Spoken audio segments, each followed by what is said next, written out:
Hey guys, tonight we step into a normal day that refused to stay normal. This is Hiroshima, not as a headline, not as a lesson in a textbook, but as a single ordinary morning lived hour by people who had no idea it would be their last. But before our journey begins, please take a moment to like the video and subscribe. It's an easy and wonderful way to support the channel, and it means you like my channel. I'm also always curious to know where in the world and at what time you're joining me tonight. So I'd really love to hear from you in the comments. And now, settle in. Maybe turn on fan for that soft background. The city wakes as it always does, without urgency, without fear, and most importantly, without any awareness that it is waking for the last time.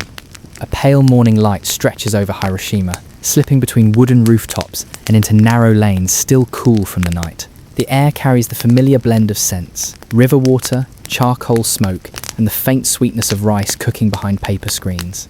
It is the 6th of August, and the sky above the city is a clean, cloudless blue.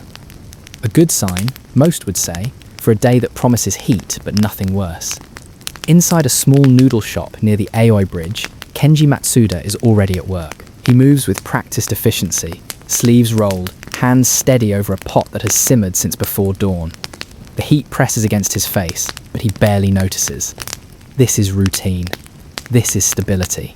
Outside, a handful of early customers wait patiently, believing quite reasonably that today will unfold like every other day before it. Not far away, in a modest wooden house near Koi, Michiko Hayashi kneels beside a low table, folding her son's school uniform with slow, deliberate care. The boy, Takeshi, is 7, and he fidgets with his shoelaces while his mother reminds him, not for the first time, to walk straight to school and not linger by the river. He nods without really listening. Children rarely do. In the streets, life gathers momentum. A group of boys runs past on their way to a factory work assignment, their wooden sandals clattering against the packed earth. A woman sweeps the step in front of her shop with the kind of care usually reserved for something sacred. Somewhere nearby, a streetcar bell rings, cheerful and ordinary, calling people toward another unremarkable Monday. Above them all, the sky holds nothing but light. And that, more than anything else, has become its own strange kind of unease. Because Hiroshima has noticed something the rest of the country has not been fortunate enough to notice. For months now, city after city has burned. Tokyo, Osaka, Kobe, Yokohama, each reduced in turn to ash and blackened frames by waves of firebombing that arrive in the night and leave nothing familiar behind by morning. Hiroshima, by contrast, has remained almost untouched. No firestorms, no columns of smoke rising over its rooftops. Just this same clean sky, morning after morning, for longer than anyone can quite explain. At first, this had felt like luck. Lately, it has begun to feel like something else. A rumour moves quietly through the markets and workshops, whispered more than spoken, that the city is being spared on purpose, saved for something the Americans intend to show rather than simply destroy. No one can say where the rumour began. No one can say if it is true, but it has settled into the back of enough minds that even a clear sky, on a morning like this, carries a faint undertone that was not there a year ago. Kenji has heard the rumour. He does not repeat it to his customers. There is no use frightening people over their morning noodles with something that cannot be confirmed and cannot be prevented. Better to keep the broth simmering, the day moving, the ordinary rhythm intact for as long as it will hold. Near the centre of the city, in a modest schoolhouse that has somehow avoided being converted into a shelter or a barracks, a teacher named Ichiro Sato begins the morning's lesson. His classroom is smaller than it once was. Many of the older students have been sent to work details, clearing buildings to create fire breaks in case the bombers do eventually come. The ones who remain are younger, restless, distracted by a war they understand only in fragments overheard from the adults around them. Sato taps his chalk against the board, calling for attention. A boy near the window glances outside, toward the sky, the way children do when a lesson grows dull. There is nothing to see, only blue, stretching wide and empty in every direction. He looks back down at his notebook, and the lesson continues. At 7:09, the air raid siren sounds. It is not the first time this week, nor even this morning's first hour. Sirens have become as much a part of Hiroshima's rhythm as the streetcar bells and the calls of vendors, so frequent and so often followed by nothing that many in the city no longer break stride when they hear one. Kenji glances up from his pot, listens for a moment, and continues stirring. Michiko pauses in the doorway. one hand resting briefly on Takeshi's shoulder, then releases him towards school as the siren continues its slow rising wail. A single aircraft has been spotted high above the city, a weather reconnaissance plane, though few on the ground know that distinction or would care to know it. It circles, unhurried, and moves on. By 7:31, the all clear sounds, and the city exhales in the particular way a place exhales when danger has, once again, declined to arrive. Shops reopen their shutters fully. Streetcars resume their routes. The morning, interrupted only briefly, folds itself back into its familiar shape. This is the danger of a warning that so often comes to nothing. It does not disappear. It simply loses its weight, carried lightly enough that when the moment finally matters, no one will feel it differently from all the moments that did not. By 8 o'clock, the forum of the city, its markets and crowded intersections, hums with its usual business. Vendors call out prices. A cluster of women stands near a well, discussing rationed rice and husbands stationed too far away to write often enough. An old man sits on a low stool outside his shuttered shop, fanning himself slowly, watching the street the way he has watched it every morning for 40 years. Near the Ota River, Michiko has finished her morning errands and pauses at the water's edge, watching it catch the early light. She thinks, briefly, of nothing in particular, only the small, uncomplicated pleasure of a quiet moment before the day's work begins in earnest. It is the kind of moment she will not remember choosing to notice, only remember having had, later, when noticing anything at all becomes a luxury.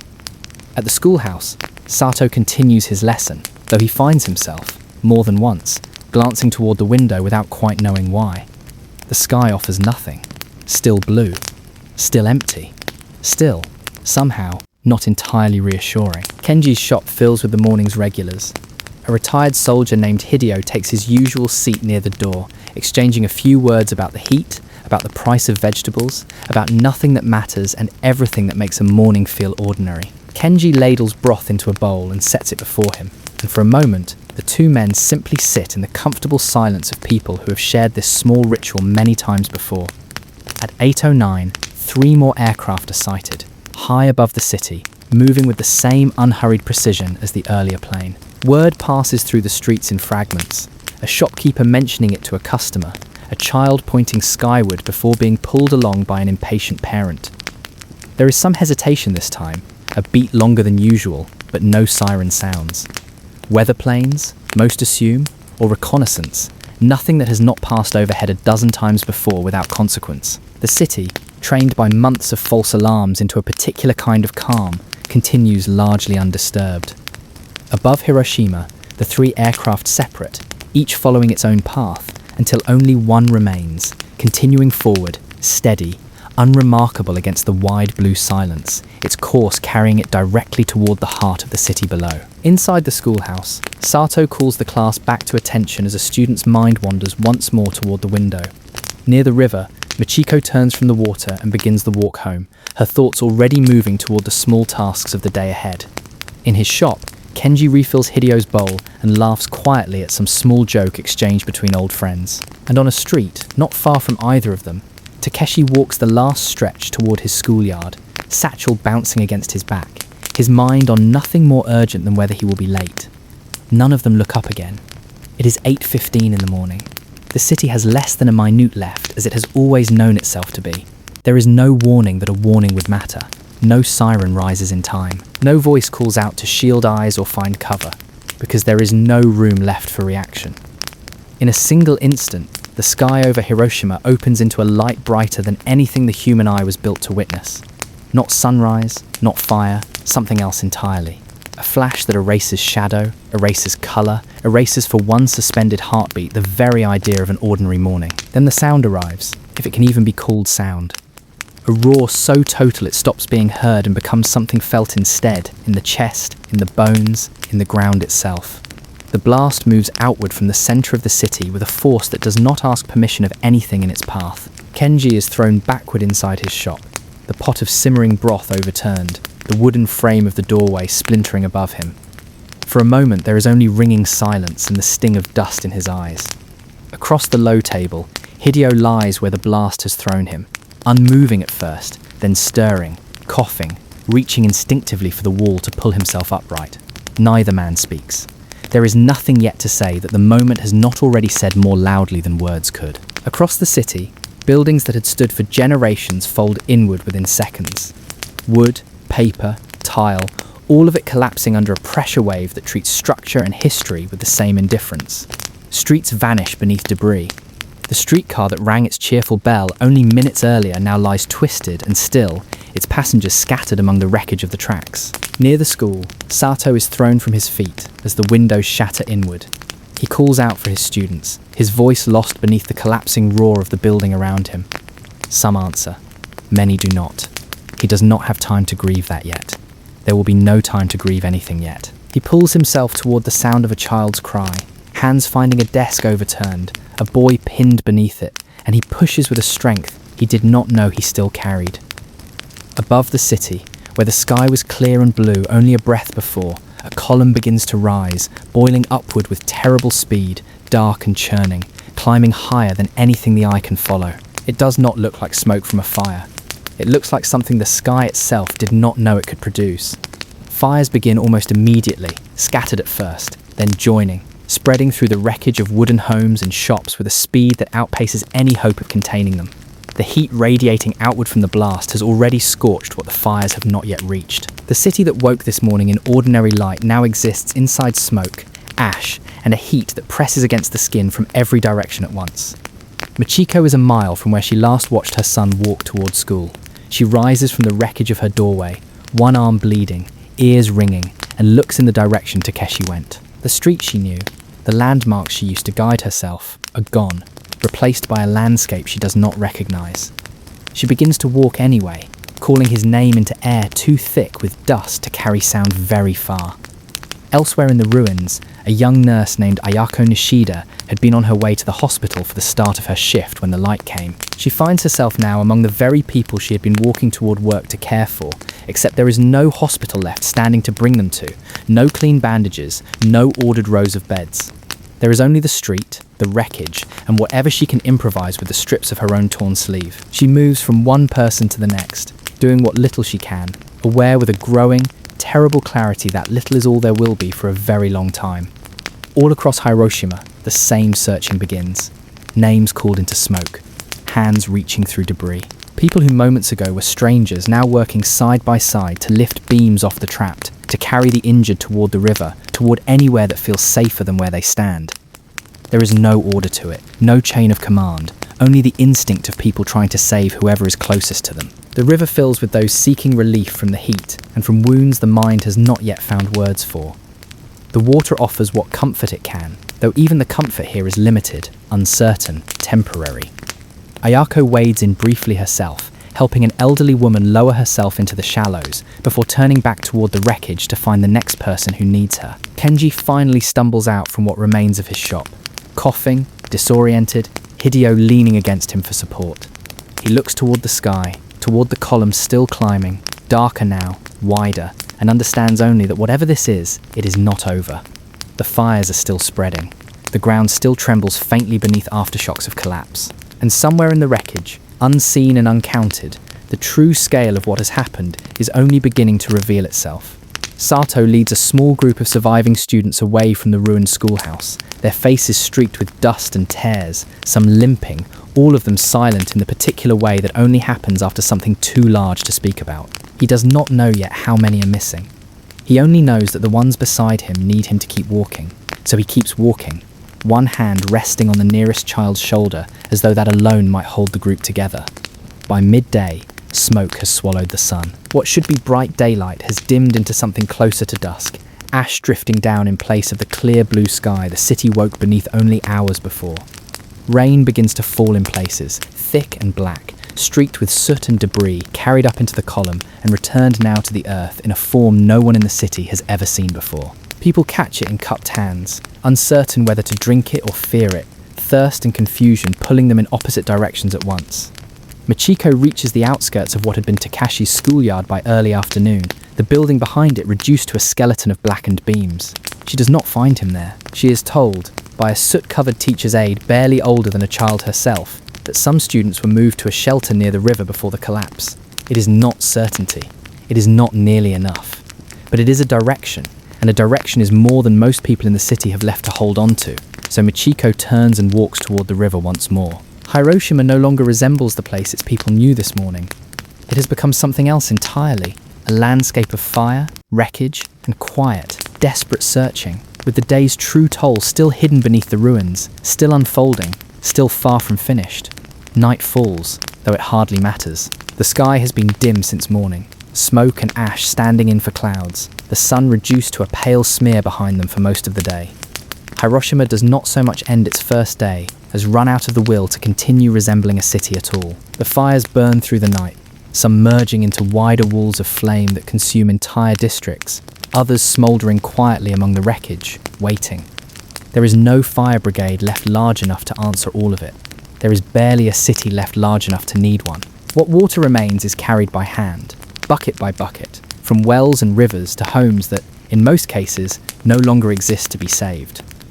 Along the riverbanks, thousands have gathered, seeking whatever relief the water can offer from heat, from thirst, from injuries that have no name yet in anyone's experience. Some rest. Some do not rise again. Volunteers and survivors alike move quietly among them, offering water, offering a hand to hold, offering the only thing left to give, which is simply not letting someone face this alone. Ayako does not stop moving for the better part of 2 days. She sleeps, when she sleeps at all, in short intervals against whatever wall or wreckage happens to be nearby, waking each time to more people arriving than she can possibly help. She learns quickly that comfort, sometimes, is the only medicine she has left to offer, and she gives it freely, to strangers, to children, to the elderly, without asking anything of any of them in return. Michiko finds Takeshi by the second morning, in a schoolyard-turned shelter, wrapped in a blanket too thin for comfort but warm with the presence of other children who made it out. He does not cry when he sees her.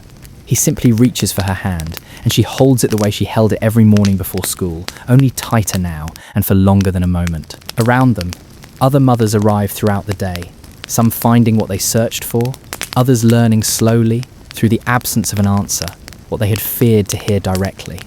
Kenji spends the following days doing what he can, pulling debris, carrying water, working alongside neighbours he has known his whole life and strangers he will never see again after this week. Hideo works beside him for as long as his strength allows, though by the third day, a persistent weakness has settled into him that rest does not seem to touch. Kenji's noodle shop is gone. In its place is simply the work in front of him, one task at a time, because grief, for now, is a thing that must wait its turn. Sato does not find all of his students. He finds enough of them to keep teaching. Weeks later, in whatever room can still hold a chalkboard and a handful of desks. He does not speak of the ones missing. Some things settle into silence, not because they are forgotten, but because there are no words built for them yet. He keeps a small, private list of names in a notebook he carries with him, and each evening, by lamplight, he adds to it or simply reads it through, a quiet act of remembering that no one asked him to perform and that he will never stop performing. In the weeks that follow, a different kind of danger reveals itself, one that cannot be seen in wreckage or counted in collapsed buildings. People who walked away from the blast unharmed begin, days later, to grow tired, then ill, in ways doctors in the city have never treated before. It becomes clear, slowly and with growing unease, that the bomb's harm did not end with the blast itself. It had settled into the air, the water, the ground, and into the bodies of those who breathed it in. Hiroshima's dying, it turns out, is not a single event. It is something the city and its people will carry for years, for decades, for generations not yet born. Hideo is among those who fall ill in the weeks that follow, the strength that carried him through those first frantic days giving way slowly to an exhaustion no rest seems able to answer. Kenji sits with him in the evenings when his own work allows, the two men speaking less than they once did, though the silence between them now carries its own kind of company. Ayako, moving still between the makeshift clinics that have replaced the hospital she never reached that first morning, does what she can for him and for the many others like him, though she has learned, painfully, how much of this illness lies beyond anyone's ability to answer yet.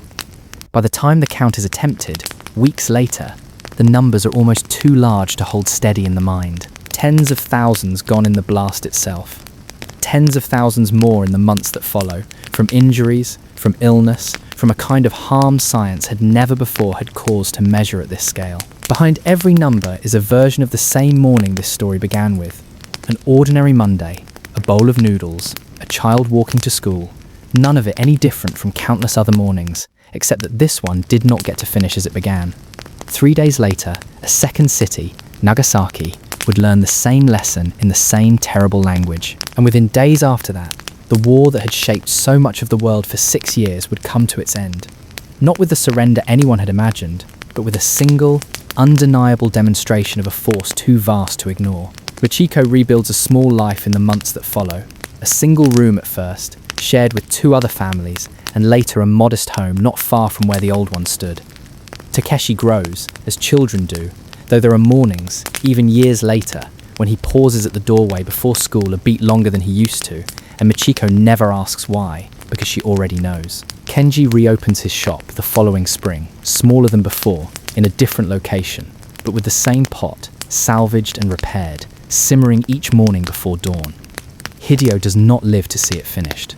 Kenji keeps his seat by the door empty on quiet mornings, out of habit more than ceremony, though he could not fully explain the habit to anyone who asked. Sato continues teaching for another 2 decades. His notebook of names eventually passed down, at his request, to the city's Peace Museum, where it remains, one record among many, of a single classroom on a single morning. Ayako leaves nursing only once, briefly, in the year after the war, before returning to it for the remainder of her working life, drawn back. She would later say, not by duty, but by the simple fact that she had never stopped being the person who moved toward the wounded rather than away from them. Hiroshima was rebuilt. Streets were cleared, buildings rose again, a city returned to a place that had been reduced to ruin.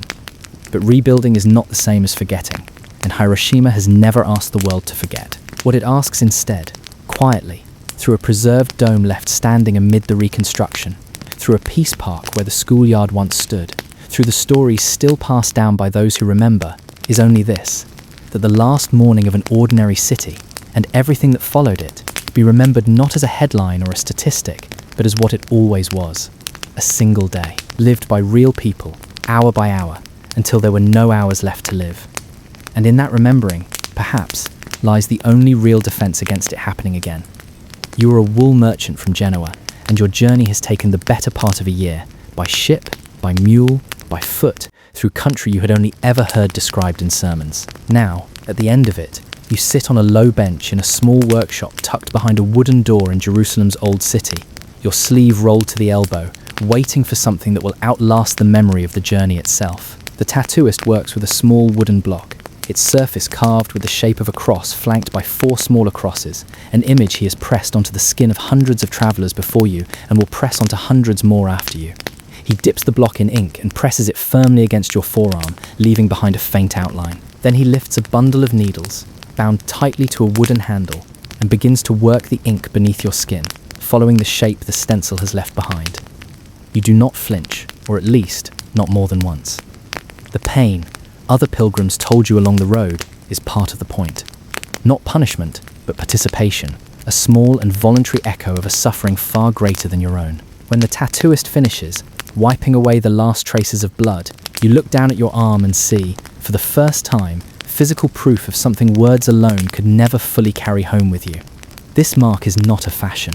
It is not decoration in the way you might think of it now. For you, and for the thousands of pilgrims who came before and will come after you, it is closer to a seal, a permanent record that this journey happened, that it changed you, and that you carried a piece of the holiest city in Christendom back into your ordinary life, whether anyone else ever sees it or not. The Jerusalem cross has, by your time, become the most recognizable of these pilgrim marks, 5 crosses in one, said by some to represent the 5 wounds of Christ, by others the 4 Gospels spreading outward to the corners of the world. Its exact meaning shifts depending on who you ask, but its purpose rarely does. It is proof. Proof that cannot be lost, stolen, or forgotten, carried on your body for as long as your body lasts.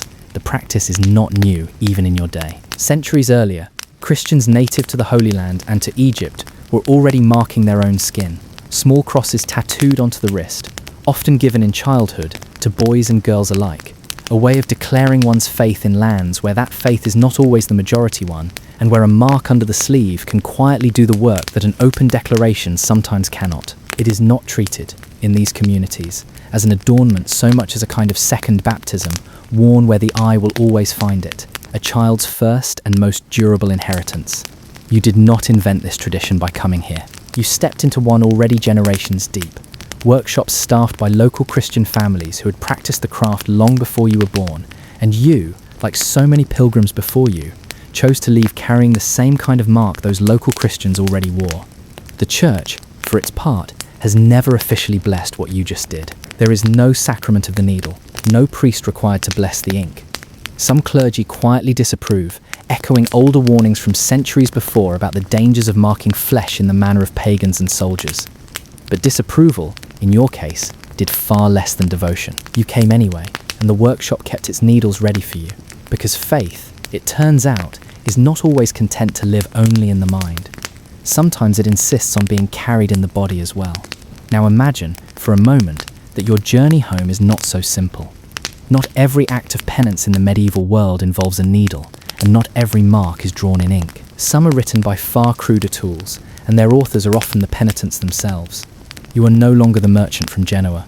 You are a weaver's widow, somewhere along the Rhine, in the years following the arrival of the Black Death, and you have just lost both your husband and your youngest son within the same terrible week. You join a procession passing through your town, men and women dressed in plain white robes marked with a single red cross, walking barefoot in long, silent lines that draw crowds from every house along the route. Twice daily, in the town square or before the doors of the local church, you strip to the waist with the others, form a circle, and begin to scourge yourself with a knotted whip, tipped with small iron points, chanting hymns of penance as you strike your own back again and again. You believe the plague sweeping through Europe is a punishment from God, and that only visible, communal suffering might turn that punishment aside.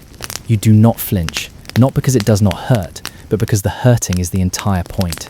Each stroke, in your mind, is a coin paid down against a debt you believe your whole town owes to heaven. When the procession moves on the following morning, the marks it leaves on your back are not tattoos in any lasting sense, but scars, raised and permanent.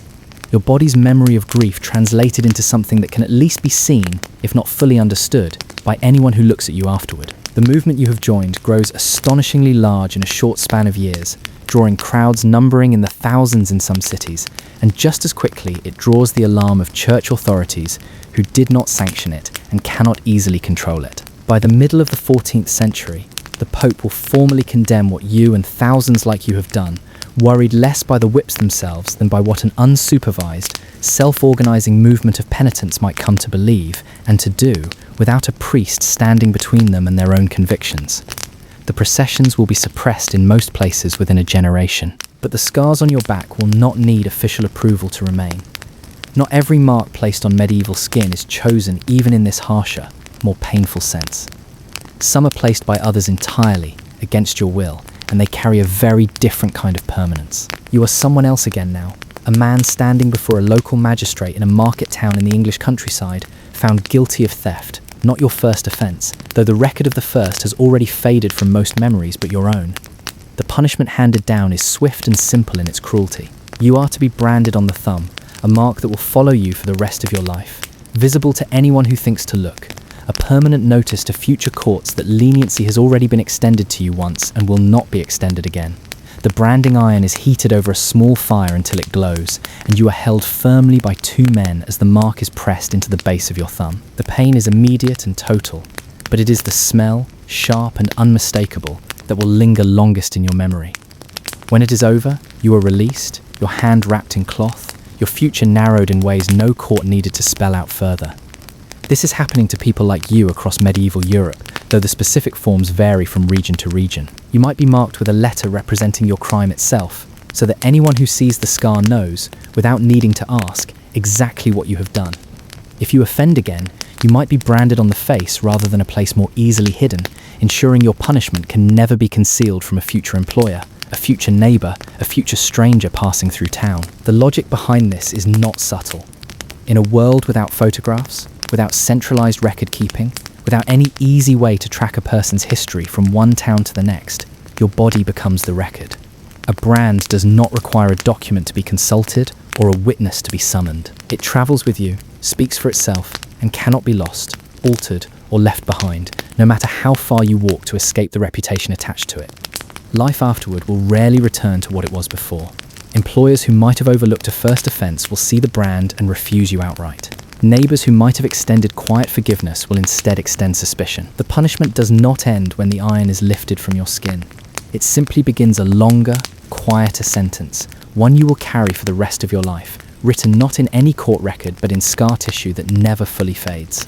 And yet, even within this harsher use of the branding iron, there exists a strange and telling exception, one that reveals just how differently medieval society views marks depending on who is doing the marking and why. If you can demonstrate that you are a member of the clergy, or in later practice, simply that you can read a particular verse of scripture, you might claim what is known as benefit of clergy, a legal loophole that spares you execution in favour of a lesser punishment. That lesser punishment is often, still, a branding, this time on the thumb, marked with a letter denoting the nature of your offence.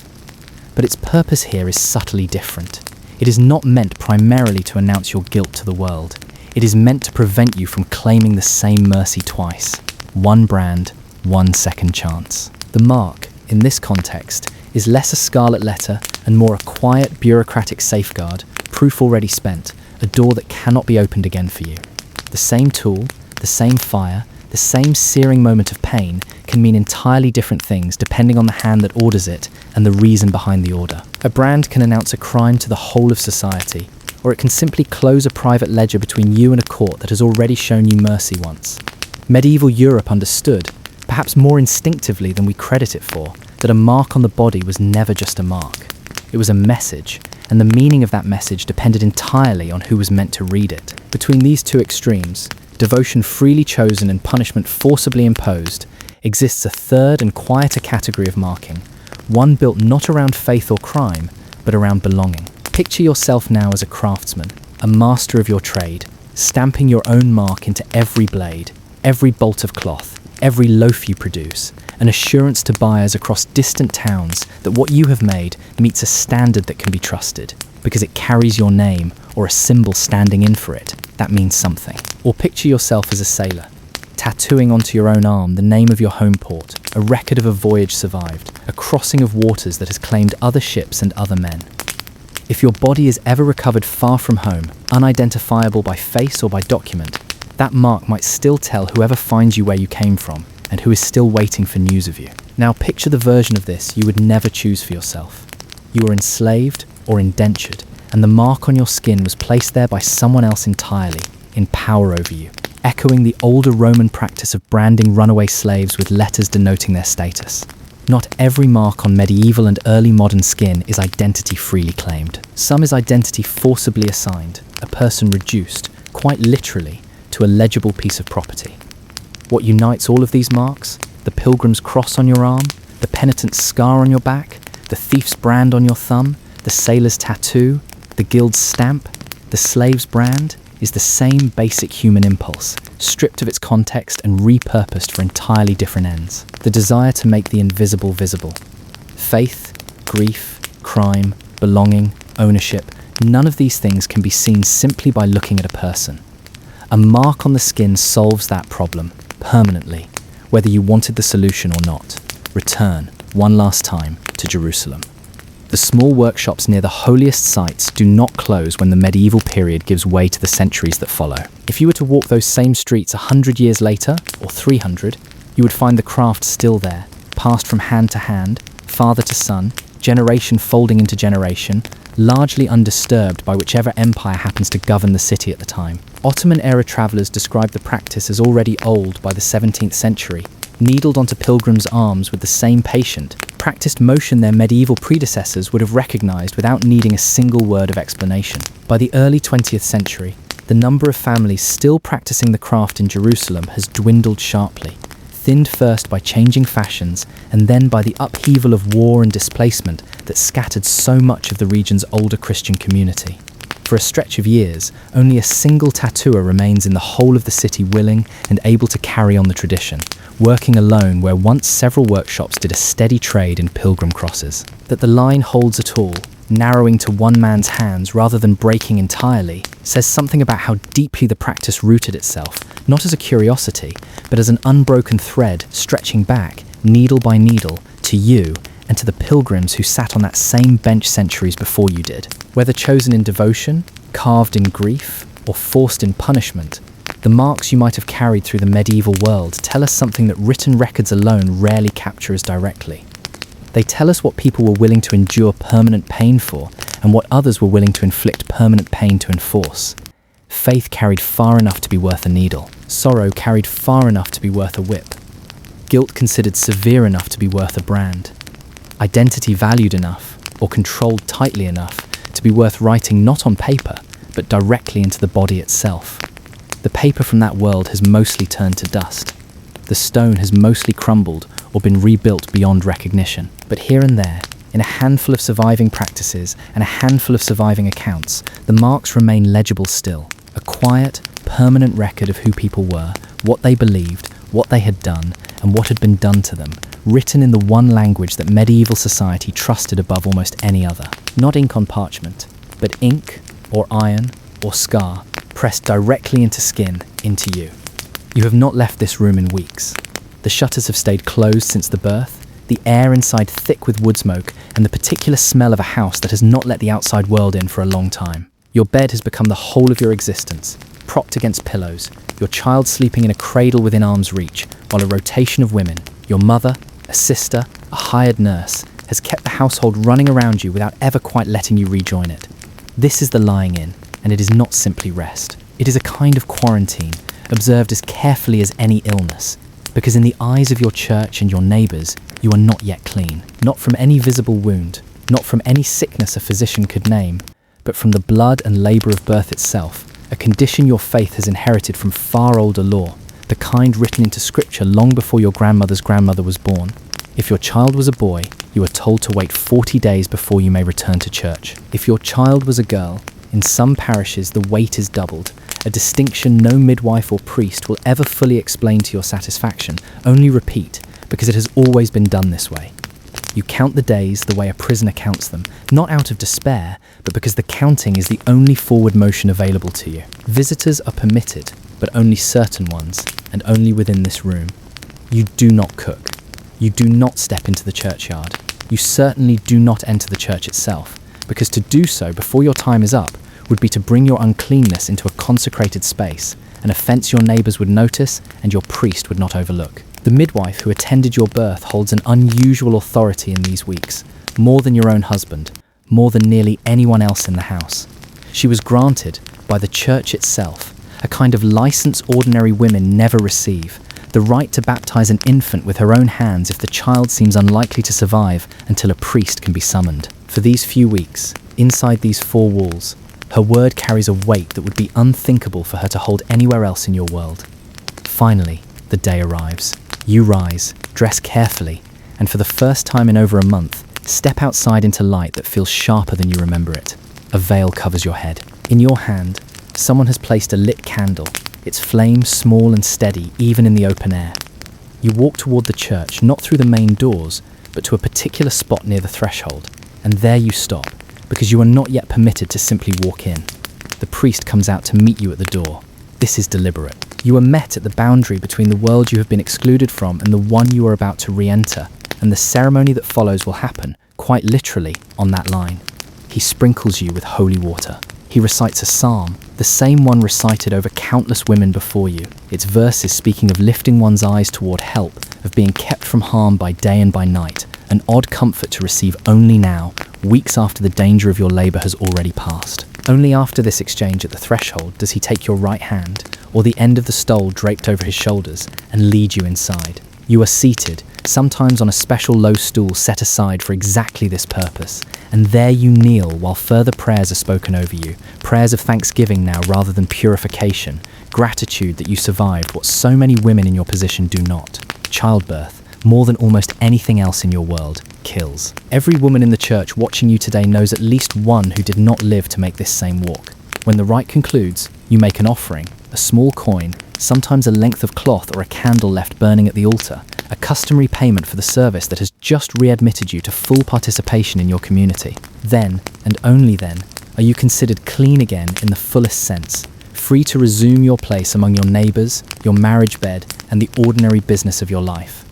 For most women, this day is remembered less as an ordeal than as a celebration. Afterward, there is often a meal, sometimes modest, sometimes a genuine feast if the family can afford it, tended by the same women who kept your household running through the lying in. It marks not just a return to religious standing, but a return to visibility. The first time in weeks that your neighbours will have seen your face outside your own bedroom. There is real relief in that, and real joy, threaded uncomfortably alongside the older, harsher logic the ceremony was originally built on. Not every woman experiences this day the same way. If you are unmarried, the ceremony that exists to welcome other women back into the community may instead become a public accounting of your circumstances.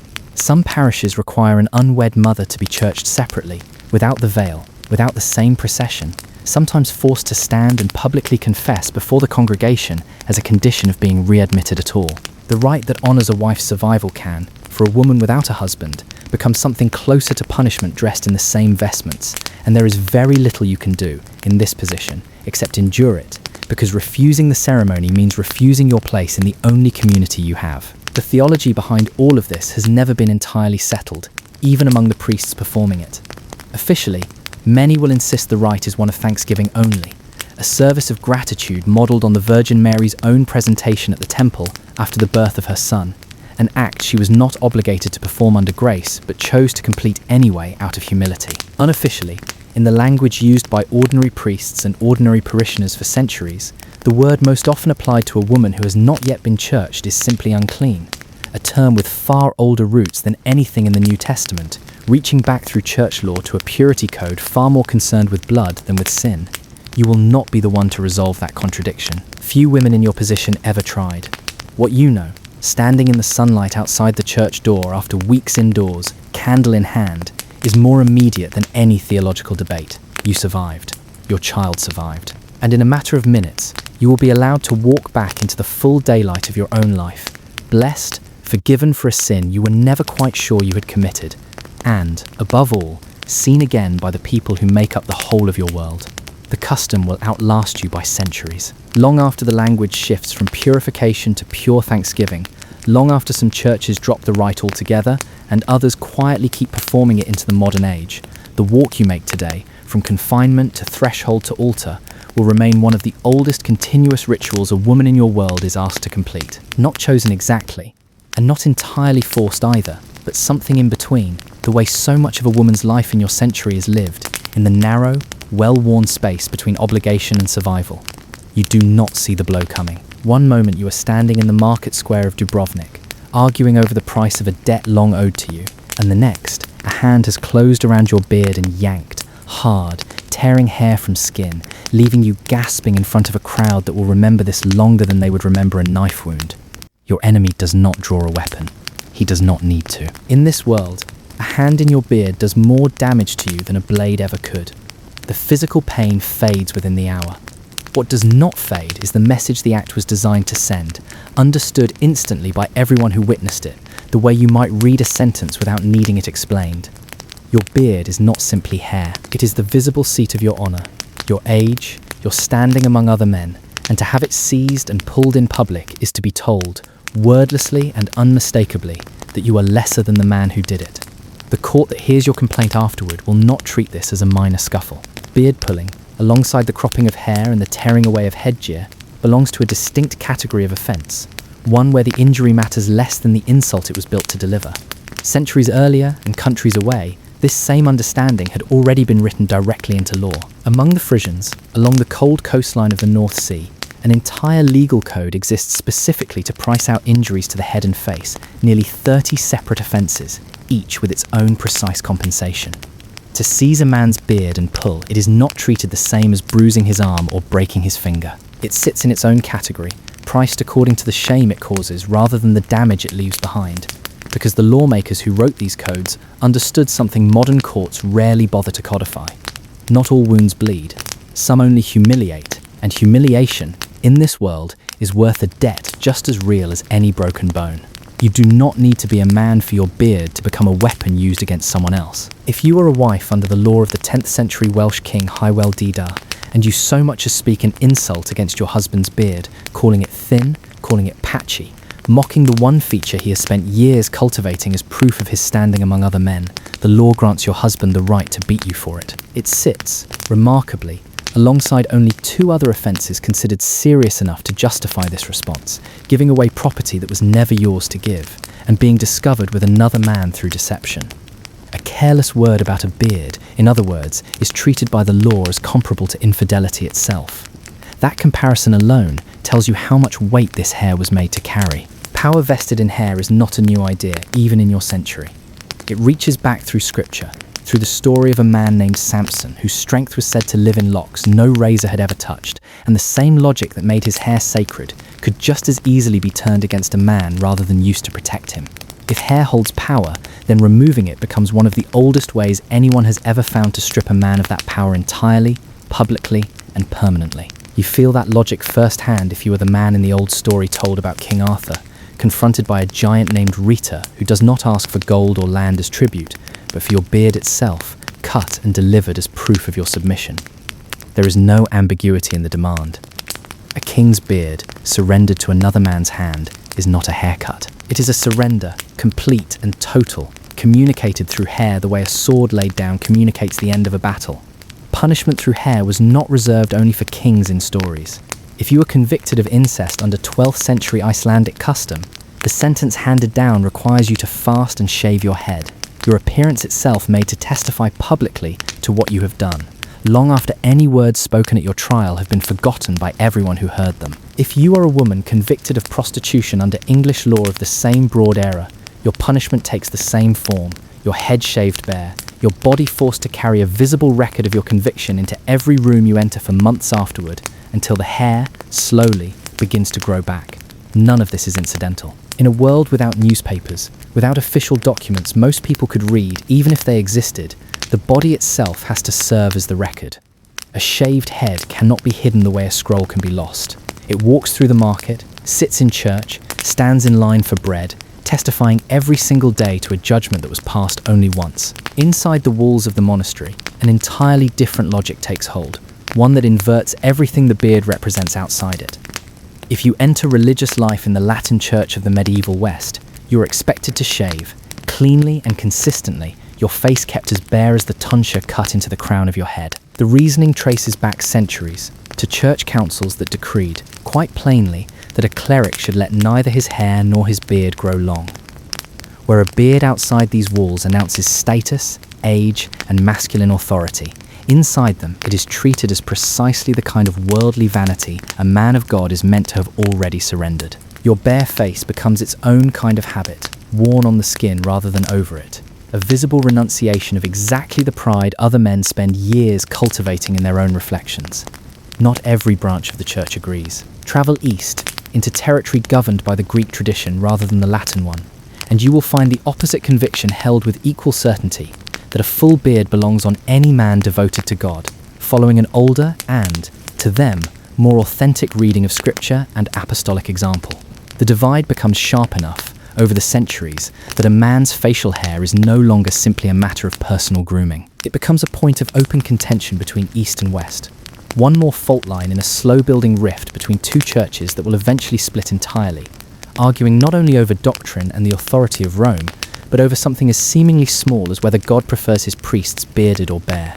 You see this same divide made visible and made into a weapon of a different kind entirely on the 11th century battlefield at Hastings. If you are one of the Norman soldiers crossing the Channel with Duke William, your face is shaved smooth, the back of your head cropped close in a style your own people have carried since their days among the Franks, when the same haircut was once forced upon defeated men as a mark of shame before it settled, generations later, into simple fashion. If you are one of the English standing against them, your upper lip carries a moustache, sometimes thin and straggling, sometimes full and heavy, styled in the manner your people have favoured for years, following in turn a fashion many of your own grandfathers adopted from Viking settlers who arrived on these shores generations before either army was born. To Norman eyes, your moustache is not simply unfamiliar.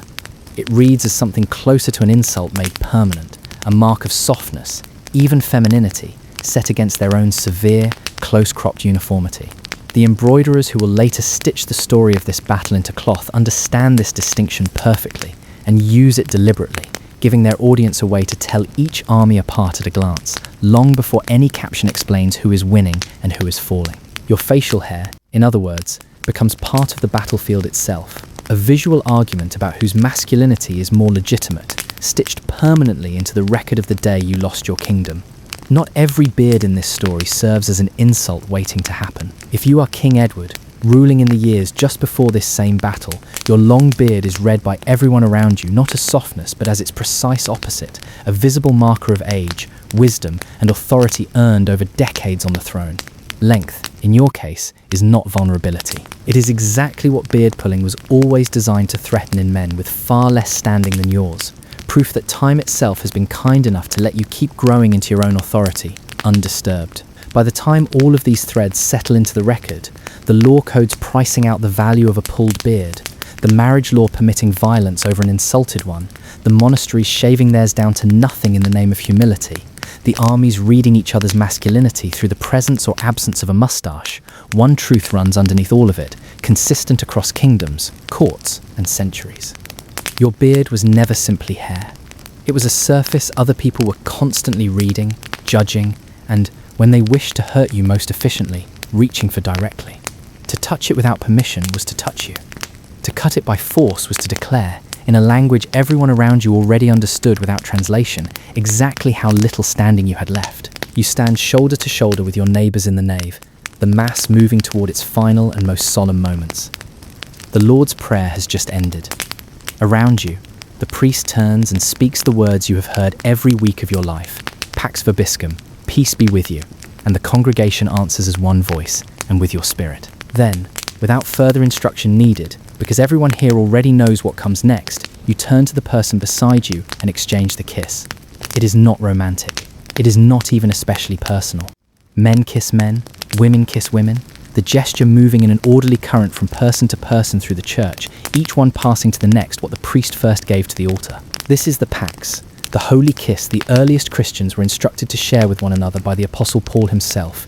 Greet one another with a holy kiss, a command repeated across several of his letters until it became, within a few generations, one of the fixed and expected moments of Christian worship. By the 2nd century, a Roman writer named Justin Martyr is already describing it as a settled part of the liturgy. Not a spontaneous gesture of warmth, but a formal, structured element of the service, positioned deliberately at the point where the congregation prepares to share the body and blood of Christ together.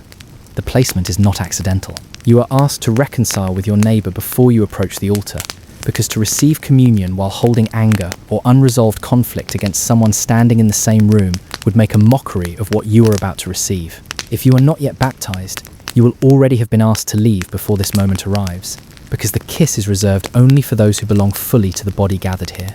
It is not a courtesy extended to visitors. It is a seal placed only on those already bound together by something deeper than politeness. Centuries pass, and the kiss you exchange in church begins travelling well beyond its walls, carrying its meaning of reconciliation into disputes that have nothing to do with the liturgy at all. If you are two men who have spent years locked in bitter conflict, feuding over land, over an insult, over a debt neither side will admit to owing, the kiss becomes the mechanism by which your enemies finally believe the fighting has truly ended. A settlement reached quietly between two households, without witnesses, without ceremony, is not considered real peace in your world. It has to be performed, publicly, in front of everyone whose testimony might matter later if the peace is ever broken again, and the kiss exchanged between you and your former enemy becomes the visible proof that the matter is closed. Without it, in the eyes of your community, peace cannot truly be said to have been made at all. You feel the weight of this same gesture again, differently, if you are a young man kneeling before your lord to become his vassal. You have already removed your cap. Your hands, joined together as if in prayer, are placed between his. You speak the words that bind you to him. I become your man from this day forward, and he answers in kind, accepting you, promising in turn the protection a lord owes the man who has just surrendered himself into his service.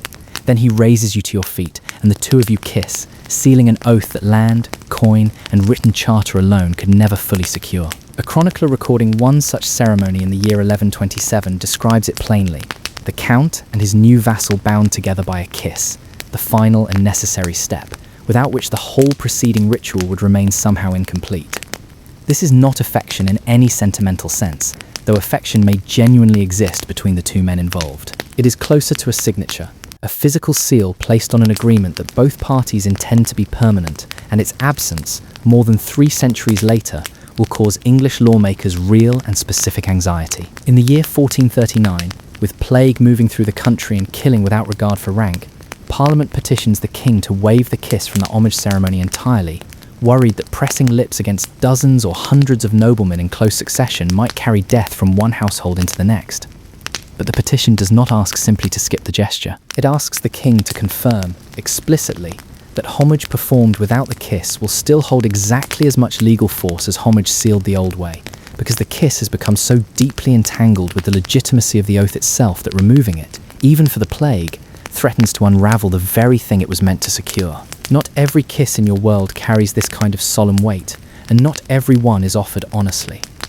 A kiss can bind two men together in loyalty, but the very same gesture, performed with the same lips and the same solemnity, has also become, in the stories your world tells and retells, the sharpest possible symbol of betrayal. You know the story of the kiss given in a garden at night, offered as a sign to soldiers waiting in the dark for exactly this signal, the gesture of greeting and loyalty turned, in a single instant, into the means of identifying a man for his own execution. That story sits behind every kiss exchanged in your world, a quiet, unspoken shadow. The very intimacy that makes the kiss powerful enough to seal an oath is the same intimacy that makes it devastating when the person offering it does not mean what the gesture claims. Your own storytellers know this well. The knight who kisses his king's wife in secret, the friend who embraces you in public while betraying you in private, all of it draws its power from the same well the pax and the homage kiss draw from.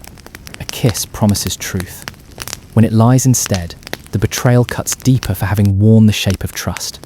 Inside the church itself, the kiss of peace begins, slowly, to change shape. As congregations grow larger and more socially varied, gathering nobles and commoners, men and women, old rivals and new strangers into the same crowded nave, the orderly current of kiss passing to kiss becomes harder to manage and more likely to cause exactly the kind of disorder the gesture was meant to prevent. Questions of precedence creep in.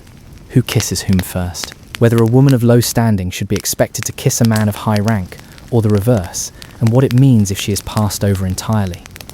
By around the 13th century, a solution takes hold in many parishes, a flat tablet, often carved with a sacred image, called simply the pax. Rather than kissing one another directly, you and your neighbours now kiss the pax board itself, passed from hand to hand down the pew, each person pressing their lips to the same cool surface the person before them just touched.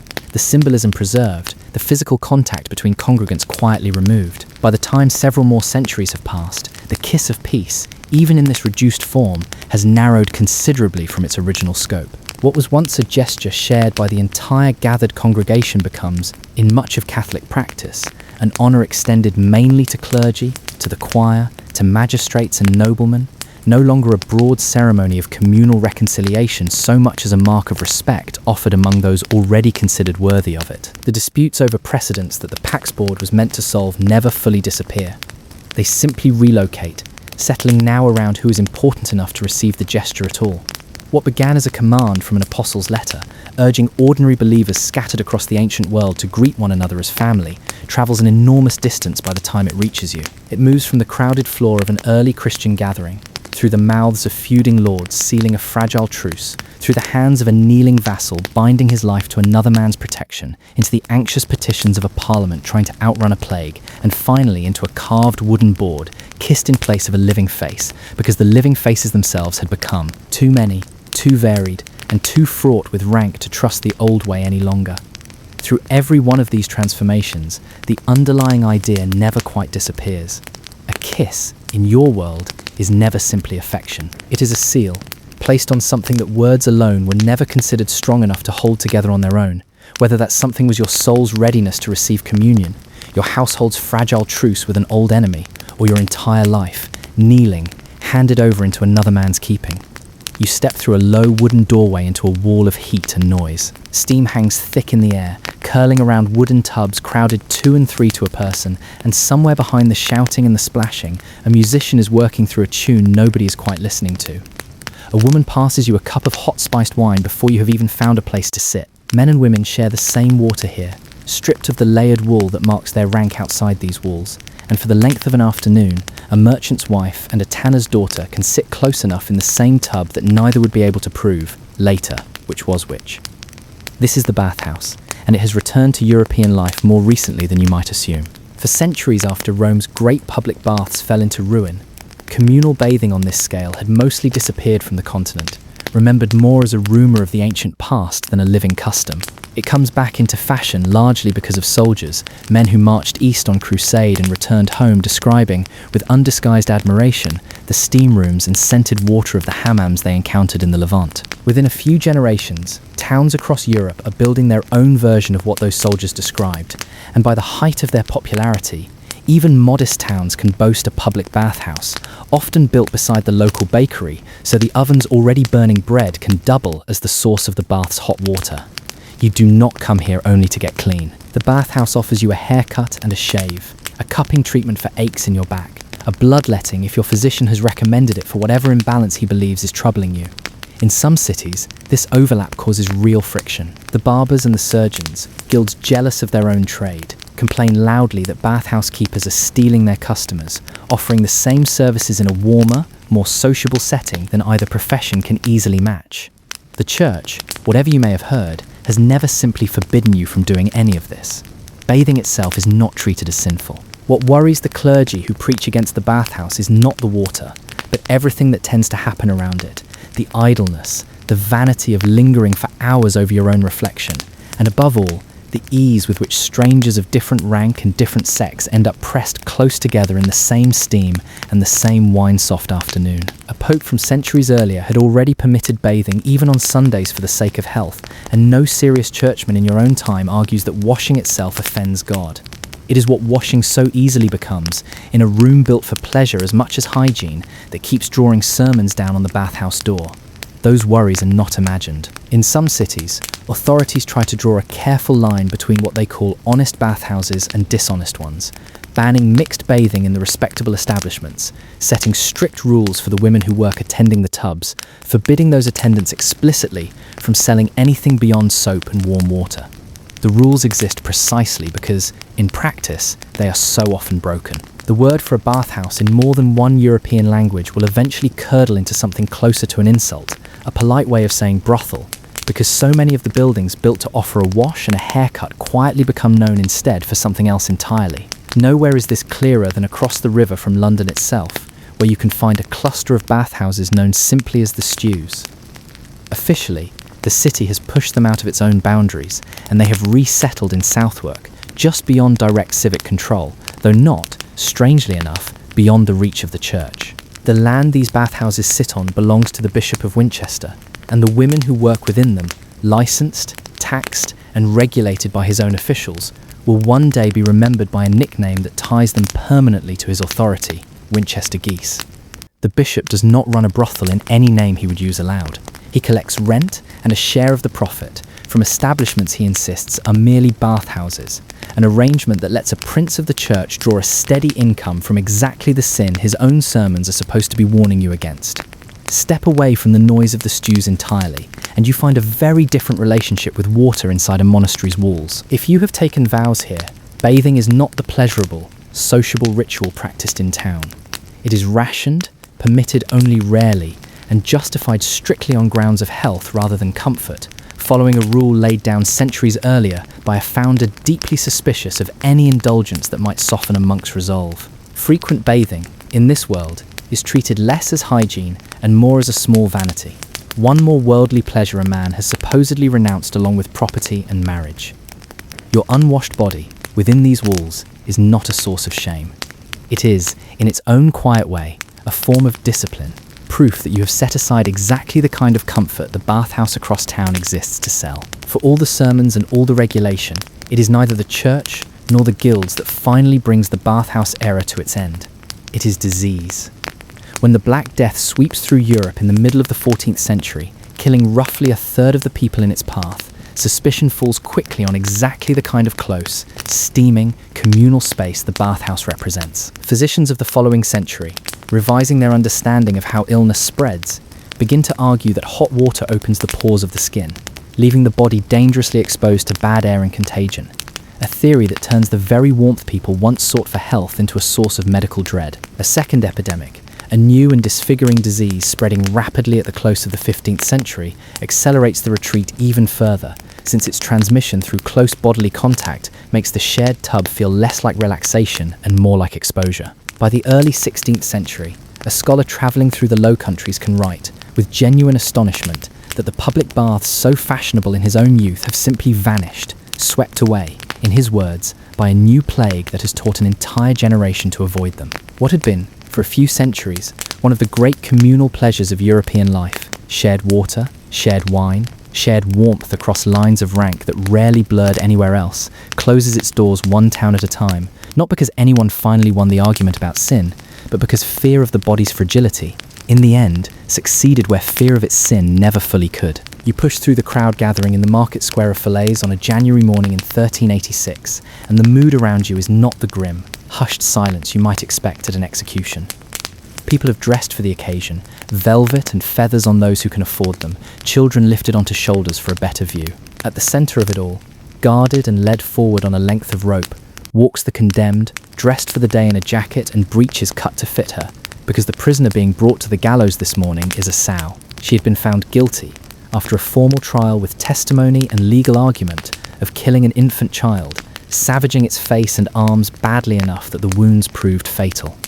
The court did not treat this as an unfortunate accident to be quietly resolved between neighbours. It was prosecuted as murder, with the full weight and procedure the word implied in your world. Before the sentence is carried out, the executioner mutilates her head and forelegs in the town square, matching, wound for wound, the injuries she inflicted on the child, a literal reading of the old law demanding an eye for an eye. Only then is she hanged.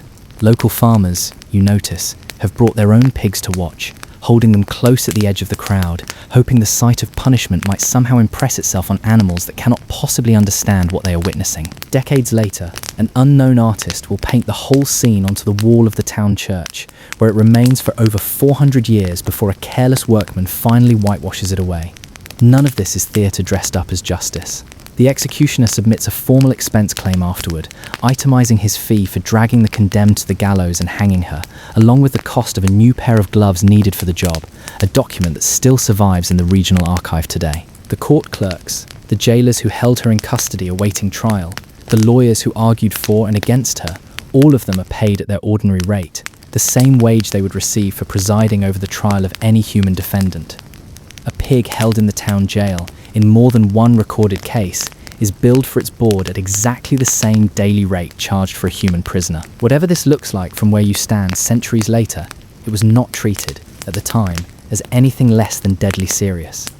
You do not need to travel far, in space or in years, to find another version of this same solemn procedure. In the Burgundian village of Savigny, in December of 1457, a sow and her 6 piglets are discovered standing over the body of a 5-year-old child, all 7 of them stained with blood. All are arrested and imprisoned together to await trial, exactly as a gang of human suspects might be. The court hears testimony, consults local custom, and ultimately convicts the sow alone, sentencing her to be hanged by her hind legs in accordance with Burgundian practice.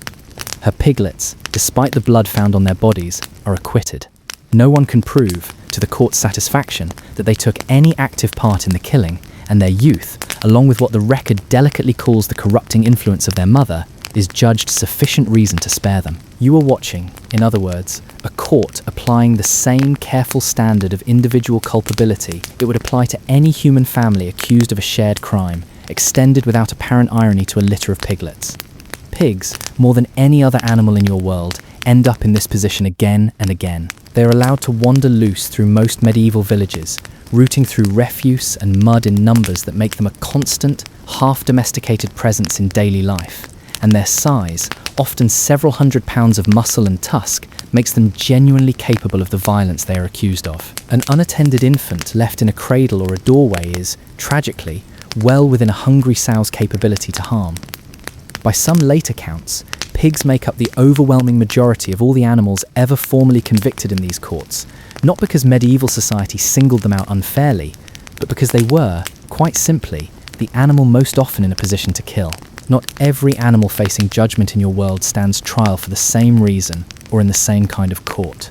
If you are a farmer near the town of Autun in the early 16th century and rats have devastated your barley crop for a second season running, You do not bring your complaint to the same secular court that tried the sour fillets. Rats, unlike pigs, are not considered to be under human control in any meaningful sense. No one owns them, no one can be said to be responsible for restraining them, and so their case belongs instead to the ecclesiastical court, the same body that handles matters of sin, excommunication, and divine judgment. The reasoning is not as strange as it first sounds. If an animal cannot be governed by human authority, then only a higher authority, the church acting on behalf of God, is considered to have any real jurisdiction over it at all. The rats are formally summoned to appear. Unsurprisingly, none of them show up. The bishop overseeing the case appoints a young lawyer named Bartholomew Chassanet to represent them, likely expecting the assignment to be a brief formality before an inevitable default judgment. Chassanet has other plans. He first argues that the summons was defective, since it was issued against every rat in the region without any proof that all of them had actually eaten the barley, and the court, unable to counter the logic, orders the summons reread from every pulpit in the diocese to ensure it reaches the accused properly. The rats still do not appear. Chassanet rises again, this time arguing that under existing law, no defendant can be compelled to risk their life simply to attend a hearing, and that his clients, small and vulnerable as they are, would have to cross a town full of cats and dogs to reach the courtroom, a journey no reasonable court could demand of them. The bishop, now visibly outmaneuvered, has no practical way to guarantee safe passage for a horde of rats through a town full of house cats, and the case, slowly and almost comically, collapses under its own procedural weight. Chassannet's performance is not simply a joke that happened to work, it makes his career. He goes on to become one of the most respected legal minds in France, eventually rising to preside over the Parliament of Paris, one of the most powerful judicial bodies in the country. Years later, when a group of Protestant villagers in Merindal face execution for failing to answer a royal summons, a nobleman who remembers the rat case reportedly reminds Chassanet of his own argument. If rats once deserved safe passage before facing judgment, should human beings not be granted the same courtesy? Whether or not the story has softened slightly with retelling, Chassanet does intervene, and the sentence against the villagers is delayed. A defence built to save a barn full of rats becomes, decades later, part of the reasoning used to spare human lives. Rats are far from the only defendants ecclesiastical courts are asked to judge. Weevils devastating the vineyards of St. Julian bring wine growers to court in 1587, demanding a legal remedy for an infestation no pesticide of the era could touch. Locusts, caterpillars, snails, moles, even, in one especially memorable case, a swarm of termites undermining the walls and furniture of a Franciscan monastery in Brazil, all appear at one point or another as formal defendants, summoned, in theory, to answer for the damage they have caused. Because none of these creatures can be expected to march into a courtroom and stand quietly for judgment, the verdicts handed down against them usually take the form of excommunication or formal banishment, a solemn order commanding the offending creatures to leave the district, delivered with the same ceremony and Latin formulas the church would use to cast out a heretic. Not every trial in your world concerns violence or crop damage at all. If you happen to be present in Basel in 1474, you may witness one of the strangest cases on record, a rooster formally charged with the crime of laying an egg. To modern ears, this sounds like nonsense, but in a world deeply anxious about the presence of the demonic in everyday life, an egg laid by a rooster is read as an unnatural, monstrous event, evidence of witchcraft or diabolic influence rather than a simple biological curiosity. The rooster is tried, convicted, and executed by burning, a sentence that tells you less about the animal itself and more about how thin the boundary felt, in your world, between the natural order and forces actively working to corrupt it. Due process, strange as this system appears from the outside, mattered enormously to the people running it, and the record occasionally shows what happens when someone tries to skip it. In a German town in 1576, after yet another child is killed by a marauding pig, the local hangman, apparently tired of waiting for the courts to move, takes matters into his own hands and hangs the animal without a trial. You might expect the town to thank him for his efficiency. Instead, they banish him. A pig executed without the proper legal proceeding, in the eyes of his own community, represents a greater breach of order than the killing itself. A reminder that these trials were never simply about punishing an animal. They were about the community's own insistence that justice, even justice delivered to a pig, had to follow the rules everyone had agreed to live by. Not every philosopher and lawyer of the period found this system convincing, even at the time. Centuries earlier, compilers of Roman law had already argued that senseless creatures could not truly commit a legal infringement, since infringement required intent.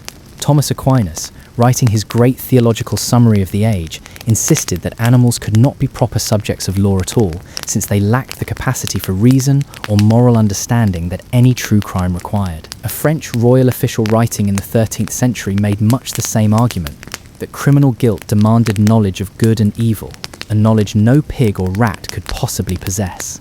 These were not fringe objections. They came from some of the most respected legal and theological minds of their age. And yet the trials continued for centuries anyway, in courtrooms across France, the German states, Switzerland, and beyond, evidence that the practical need for order and closure in the wake of a child's death or a ruined harvest often outweighed the philosophical argument against it. What these trials tell you, more than anything else, is how differently your world draws the line between the human and the animal.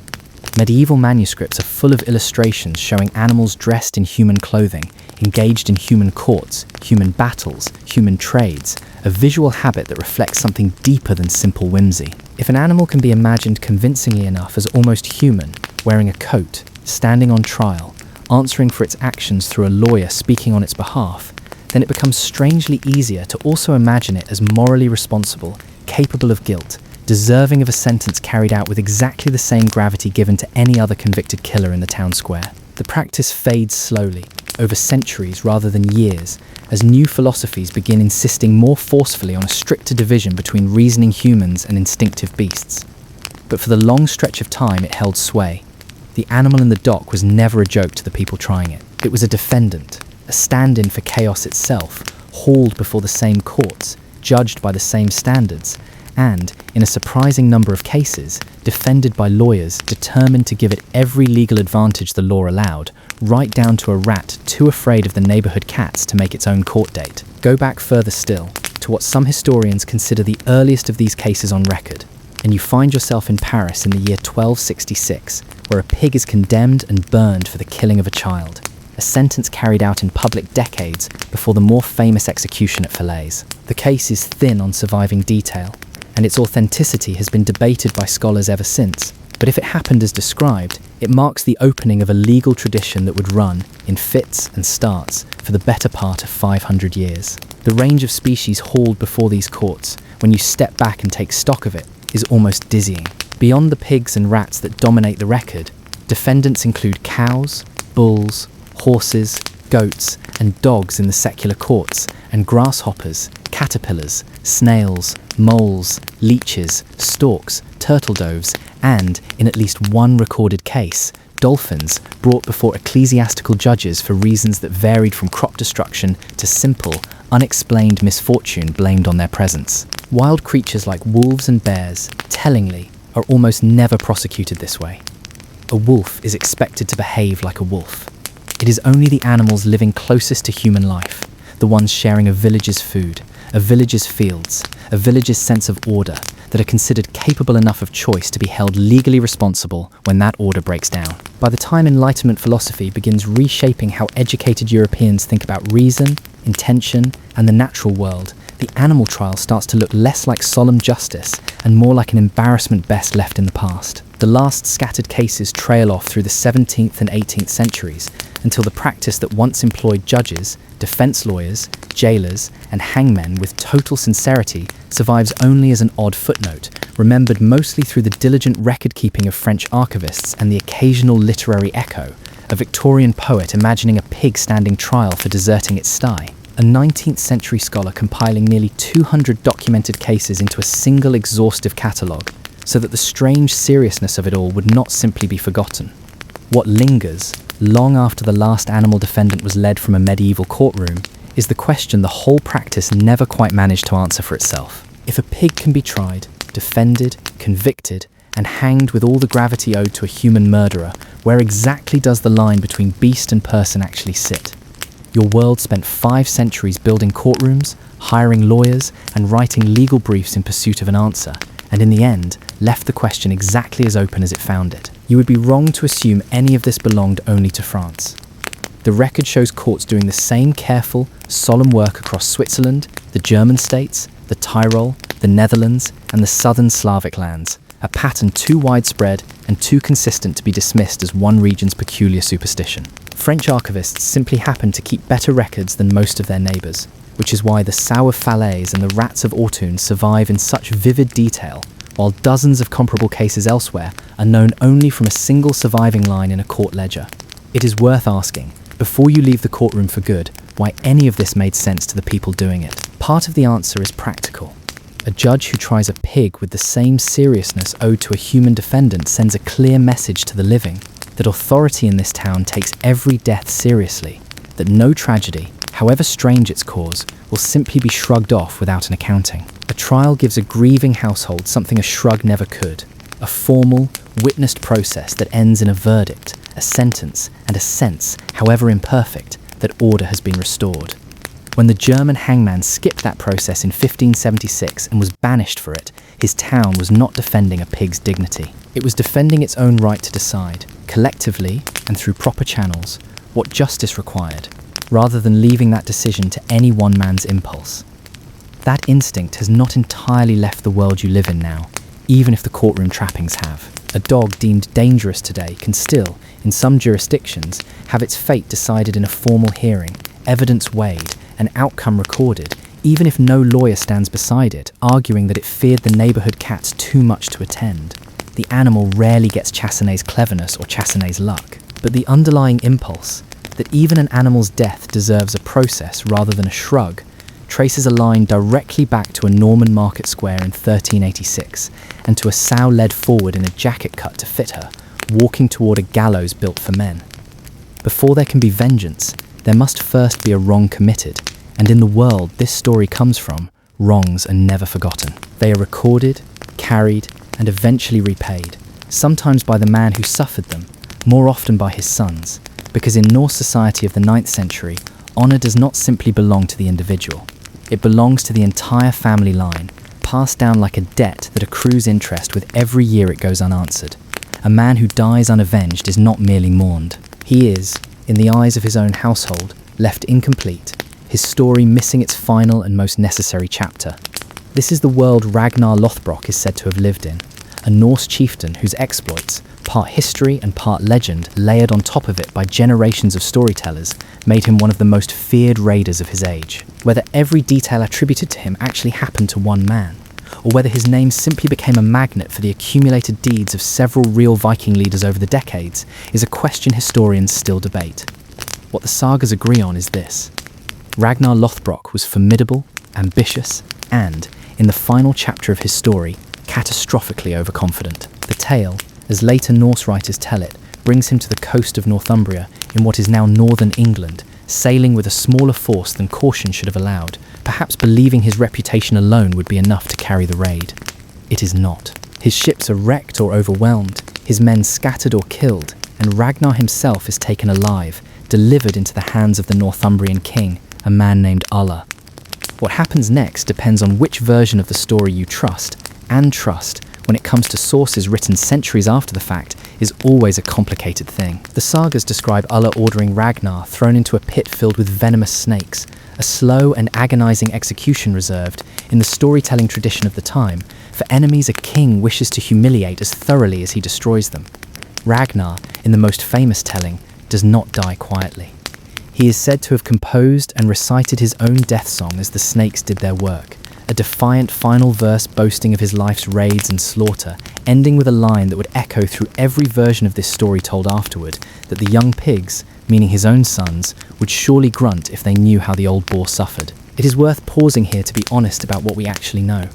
No contemporary Northumbrian record describes a Viking chieftain named Ragnar dying in a snake pit at King Ulla's order. The story survives only in Norse sources written down 2, 3, sometimes 4 centuries after the events they claim to describe, compiled by Christian scribes working from oral tradition that had already passed through countless retellings by the time anyone thought to write it down. Historians generally treat Ragnar's death, in the specific and vivid form the sagas give it, as legend rather than confirmed history, a story shaped as much by the demands of good storytelling as by whatever actually happened on that Northumbrian coast.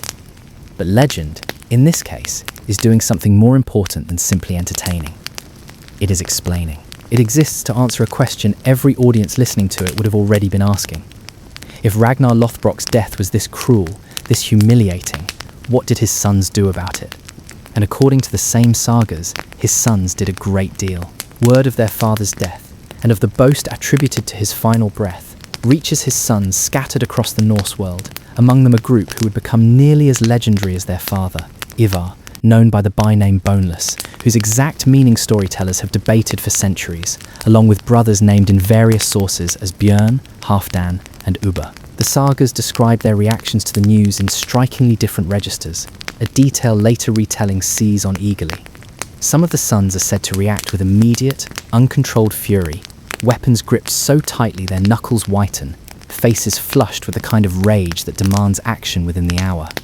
Ivar's reaction, by contrast, is described as unnervingly still. He listens to the news of his father's death without visible emotion, his face, according to the story, not so much as changing colour, and it is this cold, deliberate quiet, more than any outward display of grief, that the sagas present as the truly dangerous response, the sign of a man already calculating exactly how thorough his answer is going to be. What follows, according to the Norse and later Anglo-Saxon record alike, is not a single raiding party seeking quick revenge, but something considerably larger and more sustained. A great army begins to assemble, drawn from across Scandinavia, larger by far than the raiding forces that had struck England's coasts in the decades before. The Anglo-Saxon Chronicle, an English source with far more claim to contemporary reliability than the Norse sagas, records the arrival of what it calls a great heathen army landing in East Anglia, a force that would spend the following years campaigning across England with a scale and persistence unlike anything the English kingdoms had faced from Viking raiders before. Whether this army was truly assembled and led by Ragnar's sons specifically, seeking blood vengeance for their father, or whether later saga writers simply attached that motive onto a documented invasion that had its own separate causes, is, again, a question historians continue to weigh carefully.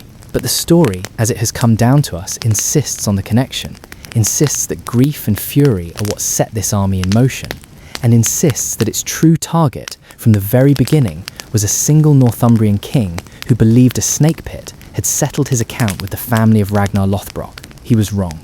And in the parts of this story still to come, the sagas will describe exactly how wrong, in a method of vengeance so specific, so ritualized, and so brutal that it would outlive every other detail of Ragnar's saga, still discussed, still debated, and still disputed, more than 1,000 years later. The army that lands in East Anglia in the year 865 does not behave like the raiding parties Northumbria has grown accustomed to fending off.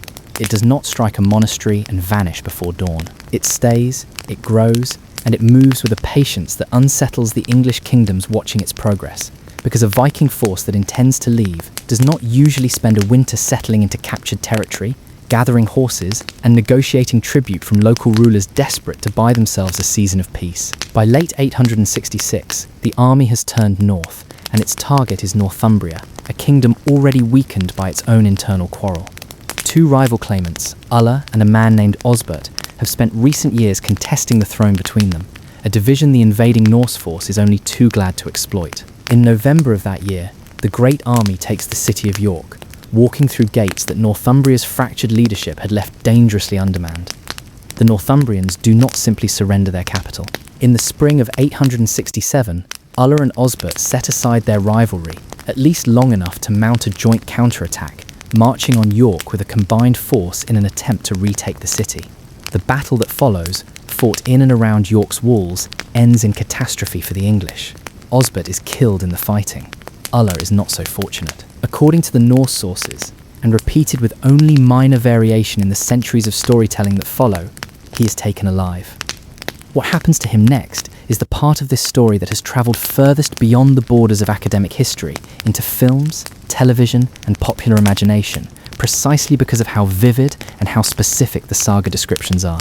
According to the account preserved in Ragnar's saga Lotbroka and echoed in the Orkneyinga saga and in the Latin chronicle of the Danish historian Saxo Grammaticus, Ragnar's sons do not simply execute the king who killed their father. They perform, upon his body, a ritual the sagas call the Blood Eagle.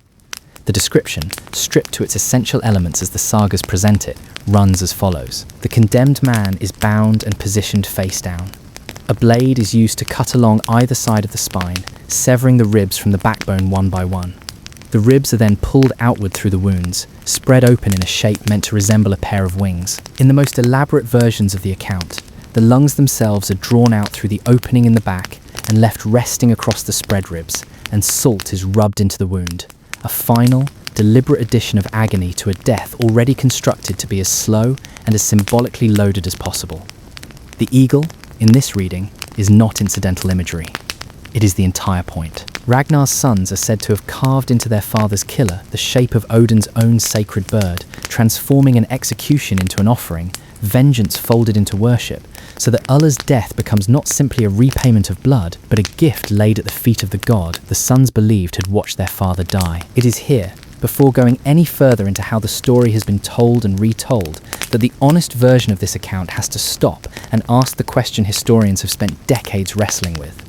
Did this actually happen? Not did Ulla die, which the historical record outside the sagas supports reasonably well, but did his death take this exact, elaborately staged form? The case for skepticism is substantial. No source contemporary with the events of 867 describes anything resembling the Blood Eagle. The detailed accounts we have come from Norse sagas and Latin chronicles written 2 to 4 centuries later, well after Scandinavia's conversion to Christianity, compiled by writers with their own reasons, literary and religious both, to paint pre-Christian Norse society as savage and its old gods as demanding of horrific sacrifice. Some philologists studying the earliest surviving reference to the ritual, a fragment of skaldic poetry called Knutstrapa, composed far closer to the Viking Age itself than any of the prose sagas, argue that its language may originally have been a kenning, a poetic figure of speech comparing slain enemies left on a battlefield to carrion for eagles and ravens, a common and much older image in Norse, verse describing the aftermath of any battle, rather than a literal description of a specific execution method. Under this reading, later saga writers, working from that same brief, ambiguous verse centuries afterward, may have misunderstood or deliberately elaborated a poetic metaphor into a detailed physical ritual, adding rib cutting and lung extraction as the story passed from poem to prose to popular legend, each retelling adding detail the last one lacked. Bioarchaeologists add a further complication. A cutting pattern as specific and repeated as the one the sagas describe, severing ribs cleanly from the spine on a living or recently killed body, should, if practiced with any regularity, leave distinctive marks on bone that would be expected to survive in the archaeological record. No skeletal remains from the Viking Age, English or Scandinavian have ever been identified bearing wounds consistent with the ritual as described. Advocates for the story's historicity note that this absence is not, by itself, conclusive, since a rare ritual reserved only for the most exceptional cases of vengeance against high-status enemies might simply never have left behind, remains that archaeologists have happened to find, or the victims may have been disposed of in ways that left no bones to examine at all. Other researchers, working through the practical anatomy of the procedure itself, have argued the ritual as described, while extraordinarily painful, is not physically impossible to perform, only that a victim would very likely lose consciousness or die from shock and blood loss well before the more elaborate final steps, the salt, the fully spread lungs, could realistically be completed on a living man, meaning that if something like this happened at all, its most gruesome flourishes may belong more to storytelling than to the actual bloody work of the executioners. What can be said with more confidence is this: whether the Blood Eagle was ever performed exactly as later Norse writers described it. King Ella of Northumbria did die in the aftermath of the battle for York in 867, at the hands of Norsemen who, in the story that outlived every other detail of the campaign, believed they were closing an account first opened when a king threw an old raider into a pit of snakes and let him die composing his own eulogy. Whether that closing act took the exact shape of carved ribs and spread wings, or whether it was a far more ordinary execution later dressed in centuries of increasingly elaborate storytelling, the sagas themselves never hesitate on the question. As far as the story wants you to believe, the debt was paid in full, and paid in the one language Ragnar's sons were certain a king who had mocked their father's death would understand completely. Ulla's death is not the only account of the Blood Eagle to survive in the Norse sources, and the second story, though less famous than the fall of Northumbria, follows a pattern strikingly similar to the first: a father wronged, a son bound by honour to answer for it, and a ritual execution offered up, according to the sagas, as a gift to Odin himself. This second account belongs to a man named Rongvald Eysteinsson, a Jarl of Mur in western Norway and a close and trusted ally of King Harald Fairhair, the ruler credited in Norse tradition with first uniting the fractured Norwegian kingdoms under a single crown. Rongvald's loyalty to Harald had been rewarded richly over the years, and his sons stood to inherit both his lands and his standing at court. That inheritance is cut brutally short when two of Harald's own sons, Halfdan, known by the byname Longleg, and his brother Gudrud move against Rongvald in a dispute over land and favour, trapping him and some 60 of his men inside a building and setting it alight, burning every one of them to death. Harald Fairhair, on learning what his own sons have done to a man he valued as highly as Rongvald, reacts with fury. Though the sagas make clear that fury toward a king's own blood carries complications ordinary vengeance does not. It falls, in the end, not to Harald directly, but to Rongvald's surviving son, a man who would become known to history by the unusual byname Turfeinar, earned not from any single act of violence, but from a practical innovation, introducing the cutting of peat as fuel to the largely treeless islands of Orkney, where he was eventually granted rule. Before Einar ever reaches Orkney to claim that title, he is a young man carrying an unanswered debt, and Halfdan Longleg, fleeing the consequences of his father's anger, sails west across the North Sea toward the same islands, perhaps believing distance alone might let the matter settle without further bloodshed. Einar does not let it settle. According to the Orkney Inga saga, he pursues Halfdan to the island the sources name as Renansi, likely the island known today as North Ronaldsay, and there, after battle, takes him captive. What follows, in the saga's own words, describes Einar having an eagle carved into Halfdan's back with a sword, the ribs cut away from the spine, and the lungs drawn out through the wound. The same essential procedure attributed to Ulla's death decades earlier, offered here explicitly in the saga's own telling as a sacrifice given to Odin in thanks for victory. Snorri Sturluson's later account in the Heimskringla repeats the same grim detail, with Einar himself, rather than a subordinate, performing the cutting. The aftermath of Halfdan's death carries its own quiet significance, easy to miss if you were only listening for the violence. Halfdan was not simply some rival chieftain. He was the son of the most powerful king in Norway, and killing him, however justified the sagas present it as being, is not a matter Einar can simply walk away from unanswered. Harald Fairhair, despite his own earlier fury at what had been done to Rongvald, does not forgive his son's death lightly.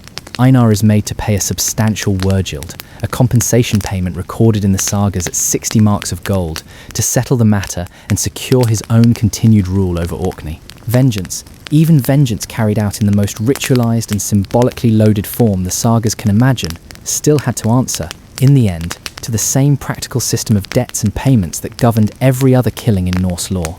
A blood eagle carved into a king's son did not exempt the man who carved it from the ledger. Taken together, these two accounts, Ulla's death at York and Halfdan's death on a windswept Orkney island, form nearly the entire body of evidence the blood eagle rests on. A handful of later, more obscure references exist elsewhere in the saga tradition.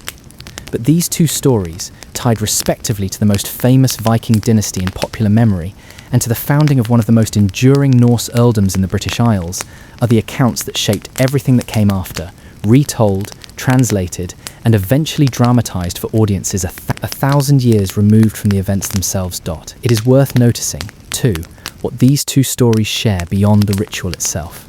In both cases, the victim is a figure of considerable status, a king in one instance, a king's son in the other. In both cases, the killing answers a specific, named grievance, a father's humiliating death, a father's men burned alive. And in both cases, the sagas take care to frame the act not as simple cruelty, but as something closer to religious offering, blood given to Odin in exchange for victory already won. Whether this consistency reflects a real ritual practiced according to a genuine and shared cultural template, or whether it reflects two generations of storytellers borrowing the same striking image to dignify the vengeance of their own society's most celebrated heroes, is precisely the question that keeps this story argued over, retranslated, and re-examined more than 11 centuries after Ullus, death outside the walls of York. To understand why so many historians doubt the blood eagle ever happened in the form the sagas describe, it helps to look closely at the single oldest piece of evidence anyone has ever managed to connect to the ritual, a fragment of poetry composed by a court poet named Sigvartur Vordarsson sometime in the early 11th century, more than a century and a half after Ulla's death, but still centuries closer to the event than any of the prose sagas that followed. The verse, part of a longer poem called Knutsdrapa, composed in praise of the Danish king Canute, contains a brief, densely compressed line stating that Ivar, sitting in York, had an eagle cut into Ulla's back. It is, on its own, the earliest surviving reference tying the blood eagle image specifically to Ulla's death, and for a long time, Historians treated it as reasonably strong evidence that something like the ritual really had taken place. A near-contemporary poet, working within only a few generations of the event, apparently confirming the story later prose writers would go on to elaborate. The scholar most responsible for complicating that reading is Roberta Frank, whose 1984 study of the verse remains the starting point for nearly every serious discussion of the topic since. Frank's argument rests on the peculiar, riddling nature of skaldic poetry itself, a verse tradition built almost entirely out of kennings, compressed metaphorical phrases that require an audience already familiar with the convention to unlock their meaning. A sea, in this tradition, might be called the wound's road. A sword might be called the wound's flame. And a defeated enemy left on a battlefield, according to a stock image that appears again and again across surviving Norse poetry with no connection to any ritual execution at all, is very often described as food for the eagle and the raven, the great carrion birds imagined swooping down to pick at the bodies of the slain. Frank's central claim is that Sigvarta's brief, ambiguous line describing an eagle cut into Ulla's back may originally have been intended as exactly this kind of conventional battlefield image, poetic shorthand for Ulla being left dead and exposed after his defeat, his corpse abandoned to scavenging birds the way any fallen warrior's body might be in 100 other surviving verses, rather than a literal description of a specific surgical mutilation performed on a still-living king. Later writers, working from this single compressed and increasingly unfamiliar verse centuries after the poetic conventions it relied on had faded from common understanding, may simply have misread the kenning, taking a stock image of battlefield carnage and reconstructing it, quite sincerely, as a literal historical ritual. Frank traces how the story grows more elaborate with each retelling across the centuries that follow. The earliest prose versions describing only a simple mark or shallow scratch cut into the victim's back in the shape of an eagle, later versions adding the cutting away of the ribs, and the latest and most dramatic versions, composed centuries after Ulla's death, adding the extraction of the lungs, and the rubbing of salt into the wound. Each new layer of horror added by a storyteller working further and further from any genuine memory of the 9th century, competing instead with earlier versions of the same tale to make the violence more vivid, more shocking, and more memorable for an audience that had come, by then, to expect exactly this kind of atrocity from stories about the pagan Viking. Past. Frank draws one further, striking comparison, pointing out how closely the escalating saga descriptions of the Blood Eagle come to resemble a very different genre entirely. The martyrdom accounts of early Christian saints, stories in which a saint's body is opened, pierced, or exposed in vivid physical detail as proof of the suffering endured for their faith. The arrows driven into St. Sebastian's body until his ribs and organs are said to be visible beneath the wounds. The suggestion is not that Norse saga writers were consciously copying Christian hagiography, but that both traditions, working from within a shared medieval literary culture fascinated by the vivid, itemized suffering of a body under torture, arrived at strikingly similar storytelling instincts, the ribs exposed, the internal organs made visible, suffering transformed from an abstract fact into something the audience could see with almost surgical clarity. Not every historian accepts Frank's reading without reservation. Some point to physical evidence entirely outside the written sources, most notably a Viking Age picture stone raised on the island of Gotland, carved with an image some scholars have interpreted as showing a man lying face down while another figure works at his back, an eagle positioned above the scene. Whether this carving depicts anything resembling the ritual described centuries later in the sagas, or whether it shows something else entirely, a battlefield death, an unrelated scene from Norse mythology, a sacrifice of a different kind, remains its own separate and unresolved argument, one further reminder of how thin and contested the evidence for this particular piece of Viking history really is, no matter which side of the debate a given historian finds most persuasive. Setting the historicity question briefly to one side, it is worth understanding the legal world these stories, real or embellished, were operating within, because vengeance in Norse society was never simply a matter of raw emotion given free rein. It moved through recognised channels the sagas themselves take great care to describe. A killing created a debt, and that debt could, in principle, be settled through the payment of wyrgild, a sum of compensation calculated according to the status of the person killed, exactly the kind of payment Torfeinar was made to render after Halfdan's death. A family that refused to accept a reasonable wyrgild, or a family that had been wronged so severely that money alone felt like an insult rather than a resolution, retained the right, under the same customary law, to pursue blood vengeance instead, a killing answered by a killing, with the understanding that the matter, once answered in kind, was meant to be considered closed. The trouble, as Norse society understood perfectly well, and as the sagas illustrate again and again, is that this system rarely closed anything cleanly. A killing carried out in vengeance created its own fresh debt, owed now by the avenging family to the family of the man they had just killed. And that debt, left unanswered, could just as easily spiral into a second act of vengeance, then a third, spreading outward across generations until an entire region found itself locked into a feud no single killing could resolve, only escalate. Iceland's saga literature is full of exactly this pattern. Families destroying each other slowly across decades in cycles of retaliation that begin, almost always, with a single grievance nobody was willing to let go unanswered. Viewed against this backdrop, the elaborate, ritualized violence the sagas attribute to Ragnar's sons and to Thor Einar reads less like an isolated outburst of exceptional cruelty and more like the most extreme possible expression of a logic every listener in the original audience would already have understood intimately.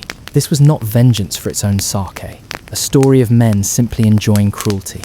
It was vengeance escalated to the furthest possible extreme, specifically because the original wrong, a father humiliated and killed, a father burned alive alongside 60 of his men, was judged too severe for any ordinary payment or ordinary killing to answer. The blood eagle, whether it was ever actually cut into a living man's back or not, exists in these stories as the loudest possible statement a family could make that this particular debt would not be settled quietly, and that everyone watching, rival, ally, or future enemy, should understand exactly how far these sons were prepared to go before they considered their father's death repaid. By the time Iceland's saga writers were setting these stories down on vellum in the 12th and 13th centuries, the world that produced Ragnar Lothbrok and Thor Einar had already vanished. Scandinavia had converted to Christianity generations earlier, and the men holding the pens recording these tales of pagan vengeance were themselves devout Christians, often clergy, writing for audiences who understood the old gods as defeated superstition rather than living belief.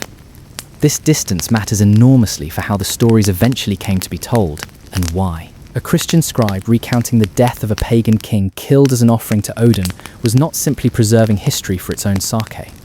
He was, whether consciously or not, telling a story that flattered his own present by darkening the past it had replaced. The more savage and superstitious the Old Norse world could be made to look, gods demanding torn ribs and spilled lungs as the price of victory, the more clearly Christian Scandinavia's break from that world could be understood as a genuine moral improvement rather than a mere change of religious label. Some historians studying the saga tradition have suggested this dynamic, more than any surviving memory of an actual execution method, is what allowed the blood eagle to grow steadily more elaborate with every retelling, each new Christian author finding fresh reason to make the pagan past look one shade more monstrous than the last version had. For centuries afterward, these stories remained largely the province of specialists, Icelandic manuscripts studied by antiquarians and philologists with the patience to work through Old Norse prose and poetry few outside Scandinavia could read.